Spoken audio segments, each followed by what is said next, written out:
What is the president's perspective on the current ability of his senior advisors to resolve their ideological differences, resolve their personality differences, and work as a team?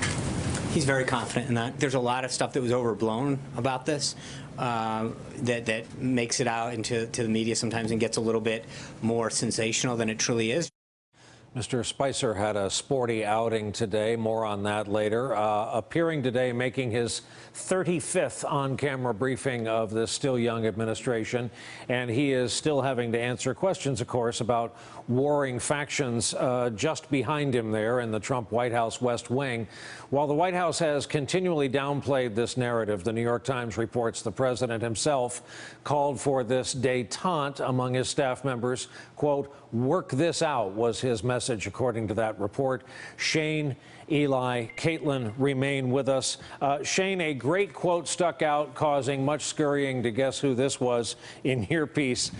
Quote, "Anyone who thinks that Steve Bannon has lost his influence, they don't know what the F they're talking about." Family broadcast, we're going to set our imagination wild and figure out what he was saying or she was saying.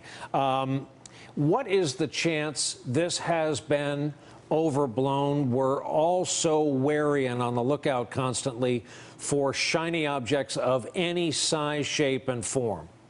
You know, I do think there's one element of this that has been overblown, which is I do not get the sense that Jared Kushner and Steve Bannon, who worked very close together on the campaign, actually dislike each other.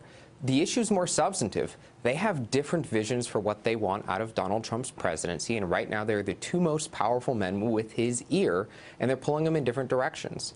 Jared Kushner is a New Yorker. He was a Democrat before this. Steve Bannon is a hard right. He calls himself an economic nationalist, a populist, and they have a different thing that they want Trump to do. And so when it comes on issues of taxation, which is going to be one of the next things that comes up, when it comes on issues of how to handle health care, they have different visions. And so while, yes, there are disagreements and there's a clash here, so much of it is actually going to be on the substance of what Trump does, because Trump, while he was elected on broad ticket discussions, he didn't have very specifics. He said repeal and replace with something terrific. It's up to Bannon and to Kushner and others to fill in the specifics, and they disagree on those specifics. Eli, same question. Well, I mean, I think that it's been overblown to some degree, but people close to Steve Bannon have told me over the last few days that what he thought were policy disagreements, he's come to realize may be more personal than that. He does feel a bit kneecapped, or felt that way maybe perhaps before the Friday, peacemaking session that Reince Priebus organized. But I spoke to someone today who's not really on Team Bannon, and they said that, you have to realize that Steve, unlike other people like Paul Manafort, who back during the campaign was, thrown overboard when he became too much of a problem. Steve Bannon, this person said, is close to this president. They do enjoy a close working relationship, and he's really the biggest link in that White House to Donald Trump's political base. So there's probably some serious hesitation about actually making a change and getting him to leave the White House. But it is difficult delivering on that change.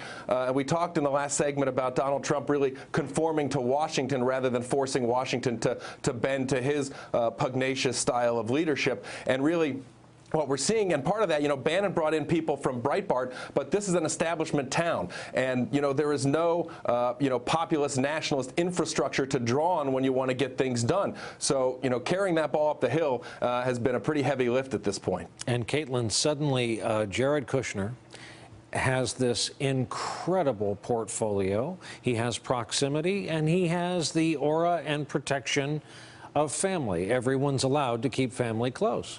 Well, what's really interesting about this palace intrigue beyond Washington and New York is that now that we are in the process of deciding what to do in Syria, for example, deciding the fight against ISIS, I think the American people think, who has the president's ear? The palace intrigue becomes a national issue of public interest and importance when you're involved in these kinds of issues. So deciding who has the president's ear, who is his most trusted advisor, who is he going to for this kind of advice, I think really matters outside kind of the discussion and broader context. But yes, Jared Kushner's portfolio does seem to be growing by the day. Can he juggle all these issues? Also, because he is close to the president by family relation, and also we know that he is a trusted advisor of his. He's not someone who will be forced out by the president.